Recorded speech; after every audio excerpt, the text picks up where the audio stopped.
पहले श्रीलंका और बाद में नेपाल में निवेश कर बर्बाद होने के बाद अब पाकिस्तान से भी चीन के लिए बुरी खबर आई है। वो खबर ये है कि चीन पाकिस्तान इकोनॉमिक कॉरिडोर परियोजना में अब तुर्की को भी शामिल करना चाहता है। ये खबर चीन को इसलिए भी परेशान कर सकती है क्योंकि हाल ही में सीपीसी प्रोजेक्ट में लगे अपने नागरिकों पर हुए आतंकी हमलों से डरा हुआ है। यही नहीं, जिनपिंग ने आत्मघाती हमलों के बाद पाकिस्तान से चीनी नागरिकों को वापस बुलाने का फरमान जारी किया था। इस बीच अब पाकिस्तान के प्रधानमंत्री शहबाज शरीफ ने चीन पाकिस्तान इकोनॉमिक कॉरिडोर परियोजना में चीन, पाकिस्तान और तुर्की के बीच त्रिआयामी व्यवस्था बनाने का प्रस्ताव रखा है। उन्होंने कहा कि इससे तीनों मित्र देशों को भरपूर फायदा होगा। इस फैसले के बाद से ये साफ हो गया है कि सीपीसी को लेकर डींगे हाँकने वाला पाकिस्तान अब गंभीर आर्थिक संकट से गुजर रहा है। दरअसल चीन ने अब अपने नागरिकों पर हो रहे हमलों के खिलाफ सीपीसी में निवेश करना लगभग बंद कर दिया है, जिसके बाद से टेंशन में आए पाकिस्तान ने चीन पाकिस्तान आर्थिक गलियारे में अपने खास दोस्त तुर्की को शामिल करने का प्रस्ताव रखा है।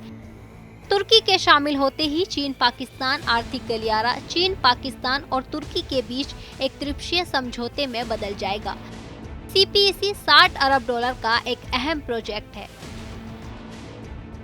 बता दें कि Karachi shipyard and engineering works को संबोधित करते हुए पाक पीएम शहबाज शरीफ ने कहा कि सीपीसी के जरिए वित्तीय और औद्योगिक गतिविधियों के विकसित होने से व्यापार में कई गुना बढ़ोतरी की संभावना है। सीपीसी प्रोजेक्ट क्षेत्रीय संपर्क और व्यापार बढ़ाने की हमारी इस उम्मीद को पूरा करने वाला है, जिसके मुख्य केंद्र में गवादर बंदरगाह है।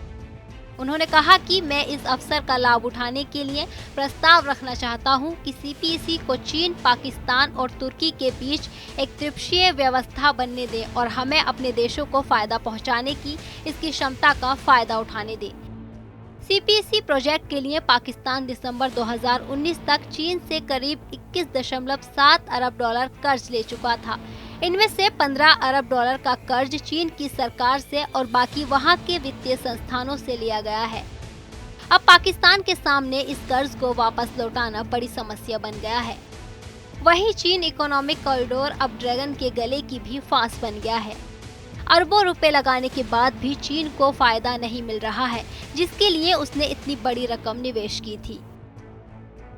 इसी तरह की ताज़ा तरीन खबरों के लिए देखते रहिए हमारा चैनल TV9 डिजिटल।